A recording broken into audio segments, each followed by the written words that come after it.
جاری ہے کہ میرے نبی اس لیے جاری ہے کہ نانا کا مدینہ چھوٹ رہا ہے، ماں کی قبر انور کی سیرت سے محروم ہو رہا ہوں، بھائی حسن کے قدم سے دور جا رہا ہوں۔ اے میری مقدس ماں امی جان، اب ہو رہا میں آپ کی بارگاہ میں کب آؤں؟ اے اس لیے میری مقدس ماں امی جان، میرا آخری سلام قبول کر لو، مجھے تسلی دو، میرے لیے دعا کرو کہ کل کربلا کے میدان میں جو امتحان لینے والا ہے اس امتحان میں کامیاب ہو جاؤں۔ یہ کہتے کہتے امام علی مقام زارو قطار رونے لگتے ہیں، ان کی آنکھوں سے آنسو جاری ہے۔ امام پاک کی یہ حالت ہے، ادھر خاتون جنت کی قبر انور کو لفظ آ جاتا ہے، زمین کانپنے لگتی ہے، آسمانوں پر اشاراری ہو جاتا ہے، فرشتے کانپنے لگتے ہیں اور ماں کی قبر انور سے درد میں ڈوبی آواز آتی ہے، اے میرے بیٹے حسین، اے میرے لالا تو ہو جا، اب کچھ مت کہنا ورنہ تیرے ماں کا کلیجہ پھٹ جائے گا۔ اے میرے بیٹے حسین، تیری انگیز گفتگو نے ماں کے سینے پہ چھریاں چلا دی ہے۔ اے میرے بیٹے حسین، اب کچھ مت کہنا،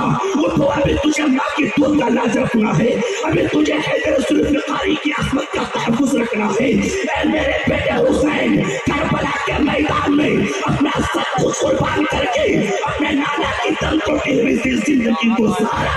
سبحان اللہ، واہ واہ واہ واہ، نعرہ تکبیر، نعرہ رسالت، شہید اعظم کانفرنس حضرت مولانا شمیم ثقافی صاحب قبلہ، نعرہ تکبیر، نعرہ رسالت۔ امام پاک مدینہ پاک سے مکہ مکرمہ کی طرف جا رہے ہیں اور جا رہے ہیں، آپ جاتے جاتے ایک جگہ پہنچتے ہیں جہاں پہ ایک میدان ہے، وہاں پہ یزیدی ظالم نے آپ کو چاروں طرف سے گھیر لیا ہے۔ آپ نے کسی سے پوچھا اس جگہ کا نام کیا ہے، اس میدان کا نام ہے، کسی نے کہا ہے کہ اس جگہ کا نام کربلا ہے، اس میدان کا نام کربلا ہے۔ امام عالم مقام سوچنے لگتے ہیں، یہی وہ جگہ ہے، یہی وہ میدان ہے جہاں میں جامع